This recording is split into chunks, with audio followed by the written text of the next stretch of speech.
फेंक दो। तुरंत भीमसेन ने फाड़ा और फाड़ करके जैसे ही विष्णु की दिशाओं में प्राण फेंका वैसे ही जरासंध भी मृत्यु को प्राप्त हो गया। भगवान ने जरासंध का वध कर लिया। वो कृष्णचंद्र भगवान की सारा कर्म कर दिए हैं। द्वारिका में जाकर के द्वारिकाधीश राज करने लगे हैं। केवल एक कर्म रह गया है कि यदुवंश का नाश करना। बोलो कृष्णचंद्र भगवान की। भगवान ने क्या क्या लीलाएं की हैं कह रहे हैं। आधो देवकी देव गर्भ जनना गोपी गृहे वर्धना माया पूत जीविता हरणा गोवर्धनो धारणो कंसं छेदनम कौरवा विहनना कुंती सुता पारणो। भाई श्रीमद भागवत पुराण कथिता श्री कृष्ण लीलामृत। भगवान ने देवकी गर्भ जनना गोपी गृह वर्धन देवकी के यहाँ जन्म लिया और नंद यशोदा गोप के यहाँ पालन हुआ। देवकी गर्भ जनना गोपी गृह वर्धन माया पूतम जीवितापहरण।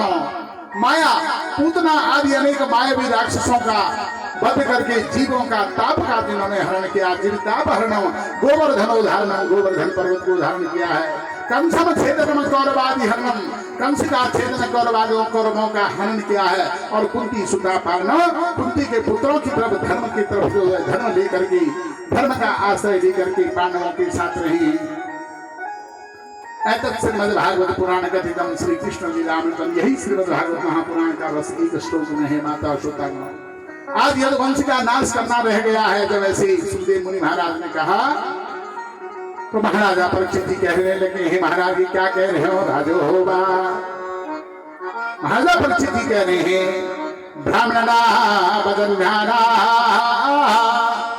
नित्य वृद्धो बसे विना विप्रसादम कथम बहु कृष्णा कृष्ण चेतसा। हे महाराज हे सुखदेव मुनि महाराज आप कह रहे हैं कि यदुवंश का नाश करना शेष रह गया था विप्र श्राप के कारण। ऐसा विप्र श्राप कैसे लग गया है भगवान कृष्ण जी के ऊपर जो कि हमेशा नित्य वृद्धों की सेवा करने वाले थे। नित्य वृद्धों से बिना हमेशा वृद्धों की सेवा करने वाले थे अभिवादन करने वाले थे बहुत सुंदर थे। क्या कारण हो गया है माता श्रोतागणों। कारण कैसा बन जाता है कि आज गंधारी का श्राप था भगवान श्री कृष्णचंद्र महाराज जी को। गंधारी का श्राप सिद्ध करने के लिए आज भगवान यदुवंश का नाश करवाते हैं। गंधारी ने क्यों श्राप दिया था आपको प्रसंग याद आ रहा होगा कि गंधारी ने कहा था दुर्योधन बड़े बड़े मेरे महावीर जो है तुम्हारी सेना मृत्यु को प्राप्त हो गई। बेटा तुम आकर के क्या करना नग्न होकर के मेरे पास आना और मैं नेत्र की पट्टी खोलूंगी। तुम्हारे शरीर में जब नजर मारूंगी तो शरीर वज्र का बन जाएगा। दुर्योधन नग्न होकर के जब आ रहा था माता श्रोतागण और दुर्योधन जब आ रहा था तो भगवान कृष्ण रास्ते में चले गए। दुर्योधन तुम नग्न होकर के माँ के पास जा रहे हो क्या तुम्हें लज्जा नहीं आती है। दुर्योधन ने कहा मेरी माँ की आज्ञा है। नंबर एक बात तो ये है और नंबर दूसरी बात ये है कि माँ तो माँ है।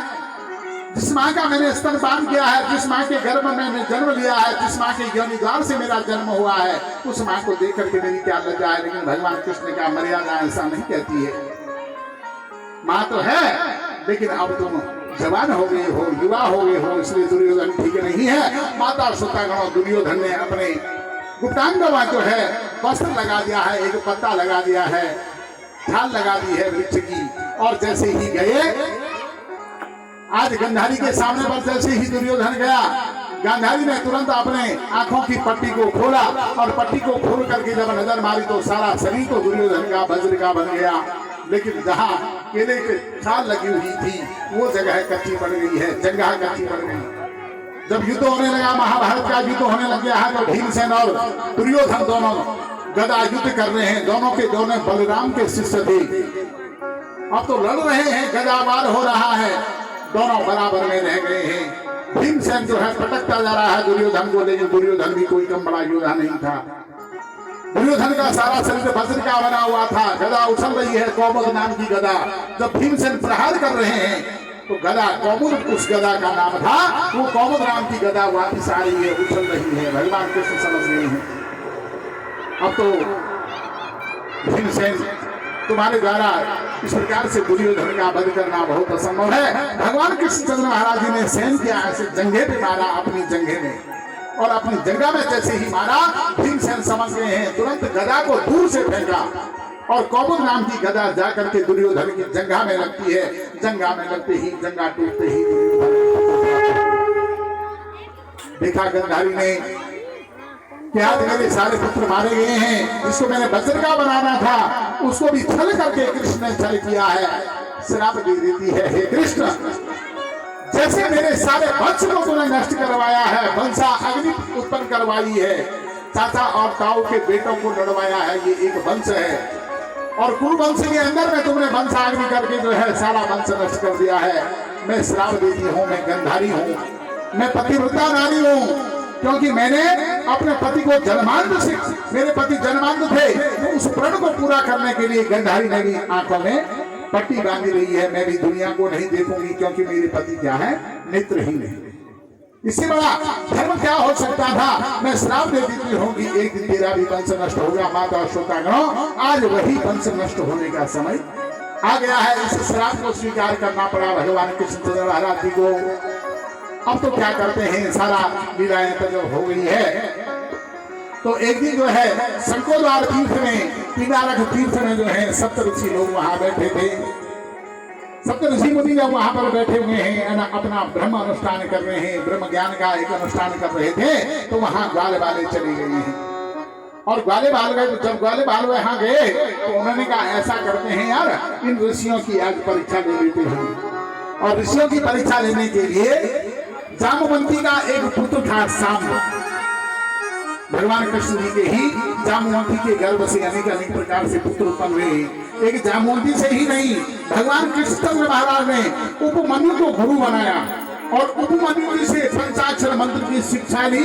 तब शंकर भगवान की उपासना की और शंकर भगवान के सुख प्रसाद से कहते हैं कि पुत्र प्राप्ति का जब वरदान मांगा तो 16,108 रानियां एवं पटरानियां भगवान कृष्ण की थी, और प्रत्येक रानी के गर्भ से 10-10 पुत्र शंकर भगवान की आशीर्वाद से कृष्ण जी के 10-10 पुत्र उत्पन्न हुए हैं। बोलो कृष्णचंद्र भगवान की जय हो।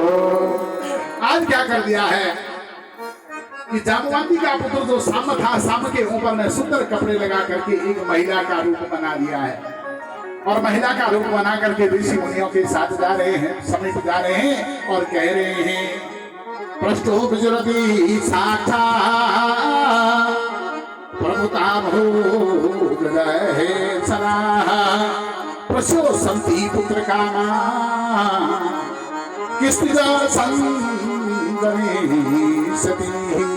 हे ऋषि गणों, हे महात्मा जनों, आप बड़े बुद्धिमान हैं, विद्वान हैं, आप यज्ञ और अनुष्ठान को करने वाले हैं। महाराज ये बताओ कि जो ये नारी है वो नारी नहीं थी, पुरुष था। साम नाम का ग्वाला था, उसको नारी के जैसे वस्त्र बना करके पहना करके उसके पेट में एक कपड़ा डाला हुआ है, मानो कि कोई प्रसव काल वाली कोई नारी हो। और ऋषियों के पास ले जाकर के पूछने लगे हैं, ऋषि लोगों ये बताओ कि इस नारी के गर्भ से क्या होगा, बेटा होगा या बेटी होगी। अब तो महाराजा परीक्षित जी जब प्रश्न कर रहे हैं तो सुखदेव मुनि महाराज कह रहे हैं कि हे राजन, जब ऋषि मुनियों से छेड़छाड़ कर दी है, वेद सुक्तियों का कथन है कि कभी ऋषि मुनियों से छेड़छाड़ नहीं करनी चाहिए। राजा जोगी अग्नि जल इनकी उल्टी बच के रहिए जगत में थोड़ा पावे प्रीति। राजा जोगी अग्नि और जल, राजा हो गया, जोगी हो गया, अग्नि हो गया और जल हो गया, इनकी उल्टी रीति, इनकी हमेशा उल्टी रीति होती है। इसलिए तासे बच के रहिए जगत में, इनसे बच के रहिए और थोड़ा पाले प्रीति, इनके साथ ज्यादा प्रेम भी नहीं होना है, तो ज्यादा शत्रुता का तो कहीं नाम लेना ही नहीं। आज परीक्षा ले रहे हैं ऋषि मुनियों की।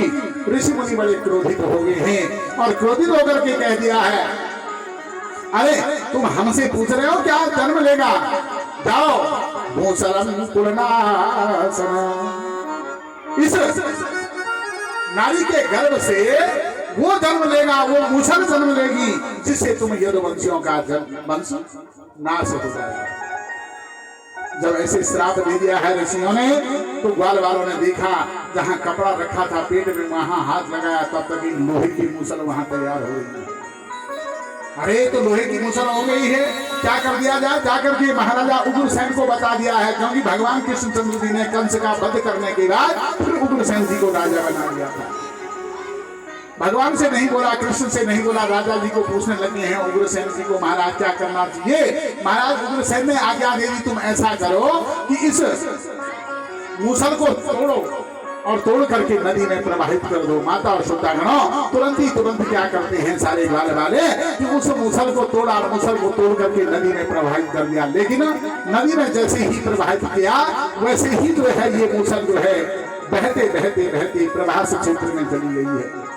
और प्रभास क्षेत्र में जब ये मूसल वहां पहुंची, तो वहां जाकर के पटीर नाम की घास जो है इससे उत्पन्न हो गई। पटीर नाम घास बन गया है। अब तो जब पटीर नाम का घास बन गया है, तो समय आ गया है, भगवान कृष्णचंद्र महाराज जी क्या करते हैं, उसमें से एक टुकड़ा मछली ने निगल लिया है। उस लोहे का एक छोटा सा टुकड़ा एक मछली ने निगल लिया है। जब मछली ने निगल लिया है टुकड़ा, तो मछुआरे ने मछली को पकड़ा, मछली का पेट फाड़ा, तो वहां से एक लोहे का टुकड़ा निकल गया। उस मछुआरे ने सुंदर जो है उसे एक बाण बना दिया है, तीर बना दी है।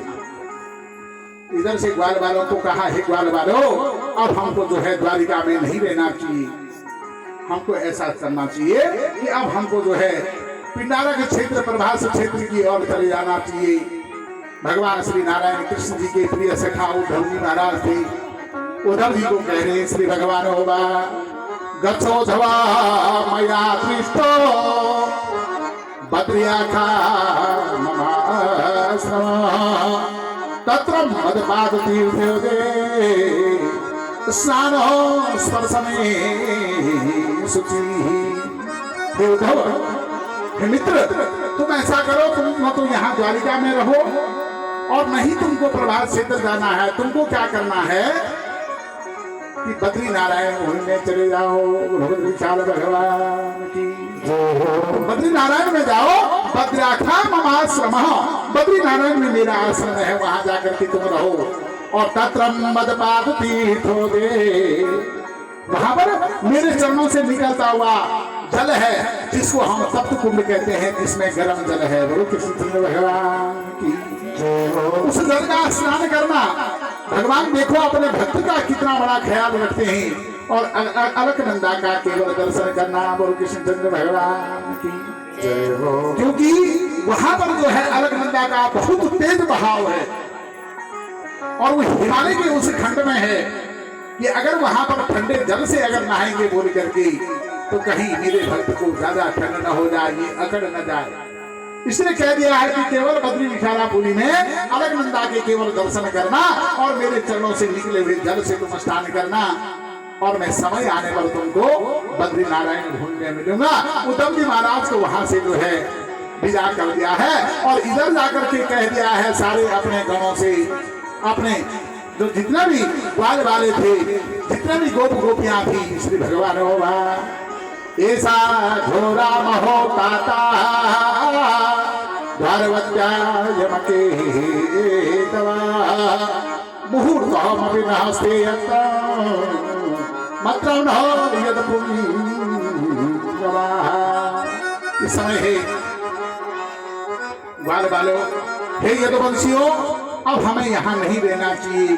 तुरंत द्वारिका को छोड़ करके हमको प्रभास क्षेत्र की ओर चले जाना चाहिए, क्योंकि यहाँ अनेक प्रकार के उत्पात होने लगे हैं। बोल करके सारे को सबको लेकर के, सारे यदुवंशियों को लेकर के प्रभास क्षेत्र में चले गई। और जैसे ही प्रभास क्षेत्र में पहुंचे महाराज, तो यदुवंशियों ने मदिरा पी लिया है, और मदिरा पी करके आपस में लड़ने लगे हैं। और लड़ते लड़ते क्या करने लगे हैं कि ऋषियों का श्राप था कि मूसल से तुम्हारे कुल का नाश होगा, तो आज क्या करने लगे हैं, जा करके है मूसलों को उखाड़ रहे हैं। वो घास को, पटीर घास को, मूसल के टुकड़े से पटीर घास उत्पन्न हुई थी, पटीर घास को उखाड़ रहे हैं और एक दूसरे के ऊपर में क्या कर रहे हैं, मारपीट करने लगे हैं। जब मारपीट करने लगे यानी कि अनेक प्रकार से माता और श्रोतागणों, तो उस मारपीट से ऐसी अग्नि उत्पन्न हो गई है कि जैसे बांस के जो जंगल होते हैं, बांस के जंगल आपस में आग निकलती है ना, बहनों अग्नि यथा बना, बांस आपस में लड़ते हैं और वहीं आग तैयार होकर के बांस के जंगल भस्म हो जाते हैं। वैसे ही सारे यदुवंशी आपस में लड़ करके नष्ट हो जाते हैं। यदुवंशी जब मृत्यु को प्राप्त हो गए हैं, अब केवल भगवान कृष्णचंद्र महाराज जी और बलराम जी रह गए हैं। बलराम जी क्या करते हैं, कह रहे हैं रामा समुद्र भेलाया भोग माता तत्याचम लोक मानुष्य संयोज्या। बलराम जी महाराज समुद्र के किनारे गए।